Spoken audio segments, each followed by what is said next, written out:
Ghost Story in China, Part 4 by Zhao88. I moved to my first apartment in Beijing at my second year, in the middle of Beijing's super hot summer. Indeed, it was the hottest summer I've ever felt. It even reached 45 Celsius degrees for a few days.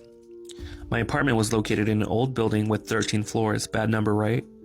I lived on the 9th floor, and to reach my room you had to pass a long corridor, turn left, turn right, turn left again, and reach the door at the very end. And that's the place. Many people who came for the first time ended up lost on their way in the maze-like corridor and called me to pick them up. Some, especially the girls, did not have enough courage to brace the dark, menacing corridor at night.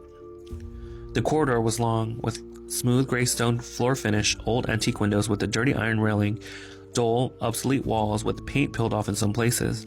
Some of my friends told me that they felt like walking in an old, creepy hospital corridor when they walked into that corridor. Plus, the lamps were the yellow lamp that was only lit and their sensors sensed a loud sound from the footsteps, I guess. And I need to say that the sensors were extremely stupid. Often, I had to stomp my feet as hard as I could to make them lit, so I could see how creepy it is. And when you walk in the long, dull corridor with darkness in front of you, in the middle of the night, not knowing whatever may stand behind you, a week after you actually knew somebody died in the building. Yeah. A week after I moved, I went home one night around 10 to find a hearse in front of my apartment.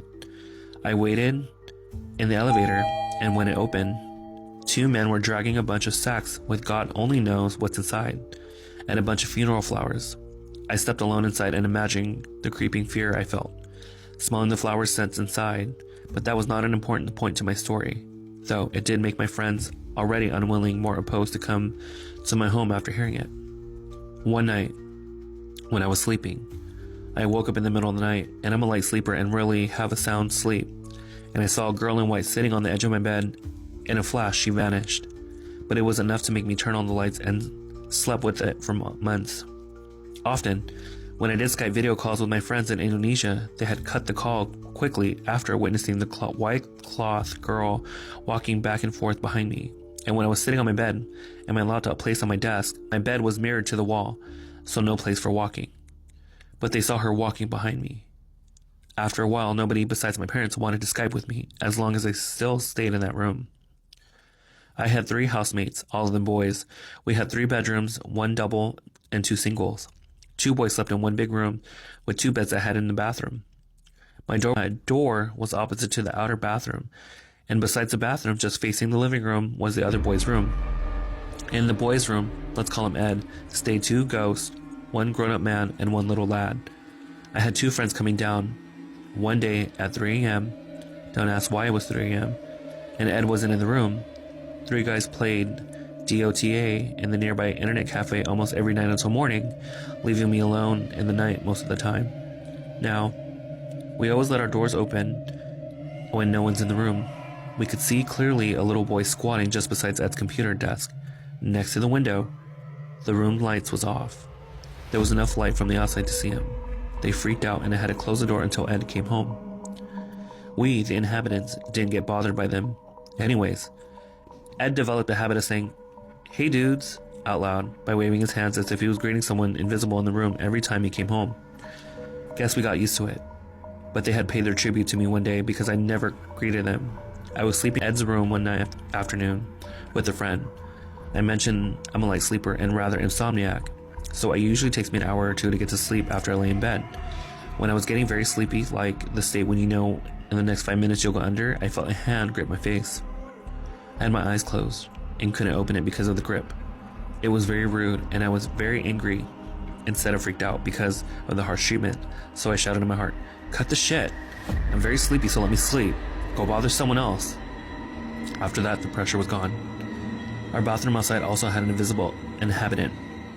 My front door was never locked when somebody was at home, so our friends basically come and go as they pleased without knocking. There was this particular guy who was very close to us. You could say he was our half housemate since he spent most of the nights sleeping in my or Ed's room. I'm a girl, but I'm okay with sleeping with the guy's friend as long as he doesn't grope me. He came one day and I was playing on my laptop in my room. Well, we never knocked the bedroom's door also, and we were very free people anyways. And we asked if someone else was in the house, and I replied, "No, I was alone," and asked why. He said he saw someone stooping in front of the toilet. The bathroom door was half open, he said, but he could not see who. We came out of the room and checked, but the door was wide open. Swore it was only half open before, and it was not weak nerve man and did not tell lies.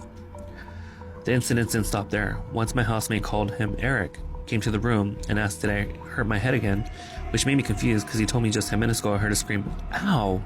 from the bathroom and thought I had slipped and hit the bathroom's floor.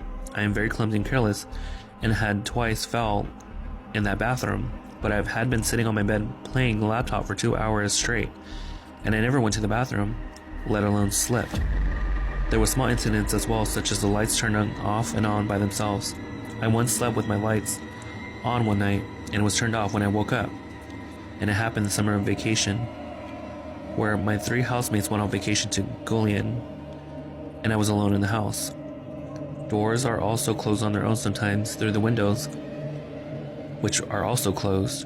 Sound of water running in the middle of the night, and the most hilarious part was sometimes at night we could smell the scent of pizza or burgers or fries from our kitchen. We even joked that the ghost must be a Westerner, not Chinese ghost. Guess we could have got them used to overtime and thought them as our invisible housemates. I stayed there for only a year and changed apartments. My new apartment is clean from ghosts, and my friends are no longer afraid to Skype with me.